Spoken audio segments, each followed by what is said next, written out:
Assalamualaikum warahmatullahi wabarakatuh. Perkenalkan, nama saya Satria Bintang Ramadan dengan NIM 23020200004. Saya dari kelas PBA 2B. Saya di sini akan menjelaskan sedikit materi dari mata kuliah Bahasa Indonesia tentang sejarah bahasa Indonesia.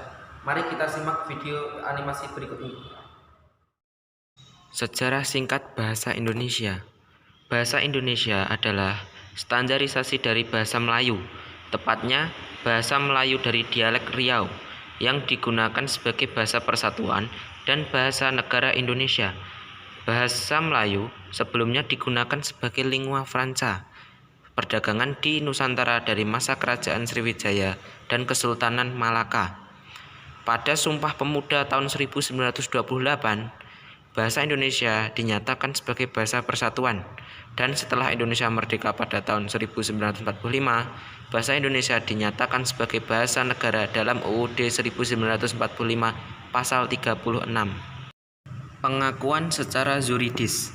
Secara sosiologis, bahwa bahasa Indonesia baru dianggap lahir atau diterima keberadaannya pada tanggal 28 Oktober 1928. Secara yuridis, tanggal 18 Agustus 1945, bahasa Indonesia secara resmi diakui keberadaannya. Sumpah Pemuda. Sumpah Pemuda tercetus pada tanggal 28 Oktober 1928 yang konsepnya berbunyi, "Kami putra dan putri Indonesia mengaku bertumpah darah satu tanah air Indonesia. Kami putra dan putri Indonesia mengaku berbangsa satu bangsa Indonesia. Kami putra dan putri Indonesia menjunjung bahasa persatuan bahasa Indonesia." Oke, selanjutnya adalah faktor pendorong bahasa Melayu menjadi bahasa Indonesia. 1. Jika bahasa Jawa yang digunakan, maka suku bangsa lain di Republik Indonesia merasa dijajah oleh suku Jawa yang merupakan mayoritas di Republik Indonesia. Yang kedua, sebagai lingua franca, bahasa Melayu Riau yang paling sedikit terkena pengaruh, misal dari bahasa Tionghoa Hokkien, Teochew, Ke, ataupun dari bahasa lainnya.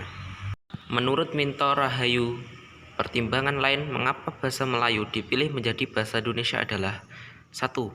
Bahasa Melayu telah tersebar luas di wilayah Indonesia. Yang kedua, bahasa Melayu diterima di semua suku di Indonesia. Yang ketiga, bahasa Melayu tidak membeda-bedakan tingkatan dalam pemakaian. Yang keempat, bahasa Melayu menerima masukan dari bahasa daerah lain dan bahasa asing.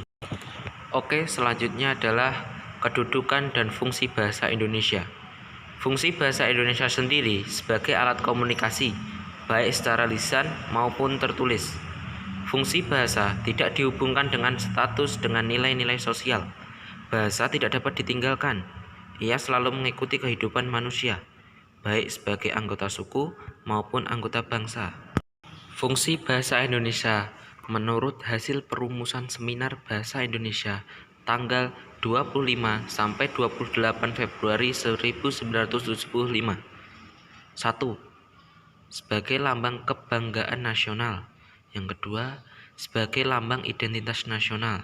Yang ketiga, sebagai alat pemersatuan berbagai masyarakat yang berbeda-beda latar belakang, sosial, budaya, dan bahasanya. 4. Alat perhubungan antar budaya atau antar daerah. Oke, selanjutnya adalah kedudukan dan fungsi bahasa Indonesia sebagai bahasa nasional. Kehadiran bahasa Indonesia mengikuti perjalanan sejarah yang panjang, dimulai sebelum masa kolonial masuk ke bumi Nusantara, dengan bukti prasasti yang ada, misal prasasti Talang Tuwo dan Karang Brahi, serta batu nisan di Aceh, sampai dengan tercetusnya inspirasi Persatuan Pemuda-Pemuda Indonesia pada tanggal 28 Oktober 1928. Oke, untuk yang selanjutnya adalah fungsi bahasa daerah. Bahasa daerah sebagai salah satu kekayaan bangsa memiliki fungsi sebagai alat komunikasi bagi masyarakat pendukungnya. Selain sebagai alat komunikasi intraetnik, bahasa daerah juga berfungsi sebagai pendukung bahasa nasional, yakni bahasa Indonesia. Kemudian, fungsi bahasa asing. 1. Sebagai sarana perhubungan antar bangsa. Yang kedua, sebagai sarana pembantu pengembangan bahasa Indonesia.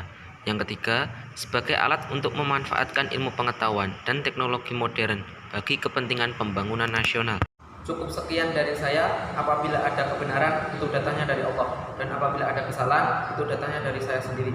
Wassalamualaikum warahmatullahi wabarakatuh.